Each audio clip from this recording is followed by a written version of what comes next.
iPad mini 6. Generasi pertama dari line iPad mini yang akhirnya mendapatkan redesign. Di generasi ini, dia akhirnya jadi punya bodi yang lebih mirip sama iPad Pro, lebih modern. Sampai sekarang, ini masih jadi iPad favoritku dan masih jadi salah satu iPad yang paling worth it buat dibeli sekarang. Tapi walaupun begitu, kalau sekarang ada orang yang nanya, iPad ini masih worth it buat dibeli atau enggak ya?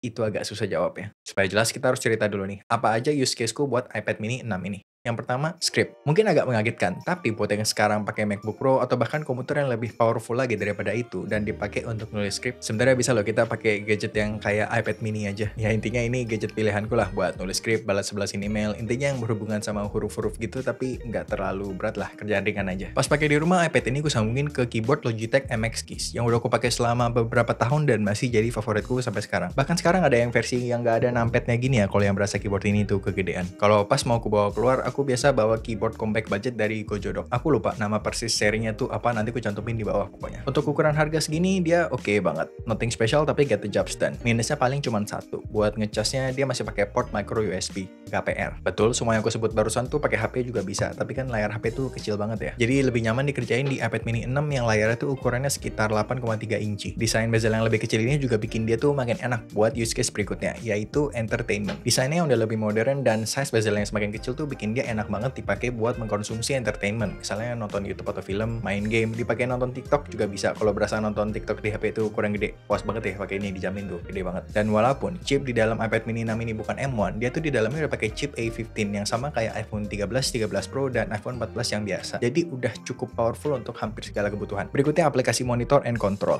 Ini tuh aplikasi dari Sony yang bisa dipakai berbarengan sama kamera FX mereka dan beberapa seri alfanya mereka. Aplikasi ini bisa kita pakai untuk memonitor kamera kita secara wireless dan bisa dipakai untuk mengganti setting kamera kita juga. Mulai dari ganti setting-setting yang basic kayak ISO, shutter speed, aperture, white balance, gitu-gitu sampai bisa ngasih fitur kayak false color, ganti titik fokus, dan lain-lain. Sejauh ini adalah aplikasi untuk mengatur kamera mirrorless paling stabil yang aku pernah pakai. Bahkan dibanding sama aplikasi dari Sony sendiri yang lain kayak Creators App, Sony Imaging Edge, ini masih lebih stabil. Intinya aplikasi ini sangat membantu lah buat konten kreator yang sering kerja sendiri. Jadi nggak perlu lagi dari jauh bolak-balik cuman buat sekedar start stop recording, dia tinggal set dari jauh. Dan sama kayak pas ngomongin script tadi, sebenarnya semua ini pakai HP juga bisa, tapi bakal lebih nyaman pas pakai iPad mini 6 ini karena layarnya lebih gede, tapi iPad sendiri itu nggak yang terlalu gede sampai malas dibawa-bawa gitu. Next, Shotlist. Aku suka pakai aplikasi yang namanya Shot Designer ini untuk ngasih gambaran set yang ku mau tuh kayak gimana sih. Biar semua pihak terlibat, jadi tahu tuh posisi kamera, talent, lightingnya semua masing-masing tuh posisinya pada di mana. Sebenarnya aplikasi ini tuh powerful banget. Kita bisa ngasih kamera movement dan movement dari talentnya segala macam, tapi jujur aku nggak ngulik sejauh itu. Aku pakai ini benar-benar simple banget. Dan sebenarnya ada beberapa fitur yang enak banget dipakai sama Apple Pencil, tapi kebetulan aku lagi nggak bisa nyentuhin, soalnya Apple Pencilnya baru aja kena musibah.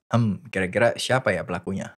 Overall, size yang compact dan modern digabung dengan chip yang cukup powerful, bikin iPad mini 6 ini jadi pilihan yang tepat banget buat kebanyakan orang menurutku. Bukan yang gede banget jadi ribet dibawa-bawa, tapi cukup nyaman dan powerful pas dipakai untuk memenuhi kebutuhan kita juga. Portnya yang udah USB-C ini juga bikin gampang banget pas kita mau nyambungin dia sama aksesoris-aksesoris yang udah beredar di pasaran, termasuk nyambungin ke TV pakai HDMI, misalkan berasa layar ini kurang gede. Tapi sayangnya dia ini nggak support secara native ya, jadi pas dipakai gitu tuh dia benar-benar memirror apa yang ada di iPad-nya ini aja. Jadi kiri kanannya tuh biasanya tetap ada bar hitamnya. Ini ku bahas karena kalau nggak salah inget, iPad dengan chip M1 dan M2 tuh udah dapat support untuk external monitor gitu secara native. Jadi misalkan itu adalah salah satu kriteria utama, ya silahkan pilih iPad dengan chip tersebut. Jadi sekali lagi, menurutku ini iPad yang cocok banget untuk kebutuhan kebanyakan orang. Kecuali orang dengan kebutuhan spesifik, misalkan udah tahu dia tuh butuh promotion display, butuh chip yang lebih powerful, mungkin lebih cocok beli iPad Pro yang M1 atau M2.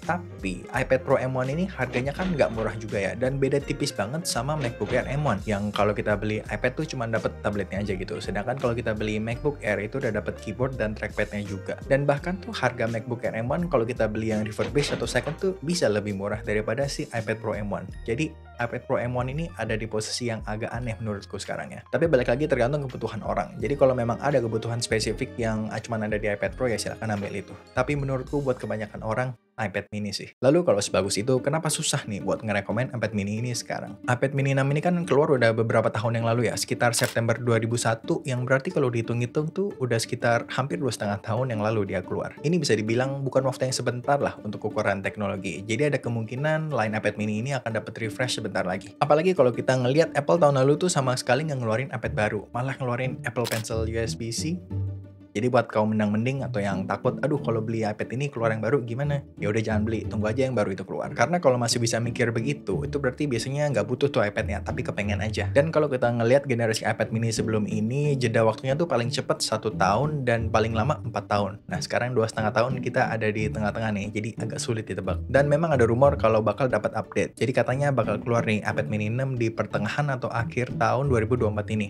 Tapi itu masih rumor, jadi take it with a grain of salt aja. Seperti yang aku bilang tadi, kalau pengen pakai iPad mini 6 ini sebagai iPad, jadi bukan berusaha gantiin tugas-tugas laptop, ini udah oke banget. Aku nggak menemukan alasan kenapa aku perlu upgrade dari iPad mini 6 ini. Kecuali iPad ini udah aku pakai beberapa tahun lagi dari sekarang dan misalkan udah turun banget performanya atau malah udah rusak total gitu. Ya kalau udah gitu kan mau nggak mau ya harus ganti, orang udah nggak bisa dipakai gitu. Tapi ya itu kan bukan karena iPad-nya kurang mumpuni atau gimana, tapi memang karena usia aja. Apalagi kalau kita ngelihat harga iPad ini terus kita bandingin sama iPad yang lain. Ini masih yang paling best value, best price to performance ratio lah. Kurang lebih itu experience gue dengan iPad mini 6 sejauh ini. Seperti biasa, tujuannya bukan menghasut untuk beli atau nggak beli, tapi biar bisa lebih terbantu aja pas ngambil keputusan dengan tambahan satu ekstra perspektif ini. Untuk harga terupdate dan beberapa aksesoris yang gue sebutin tadi, silahkan cek di bawah. Yang ketemu bakal ku taruh di situ. Itu aja video kali ini, sampai ketemu di video berikutnya.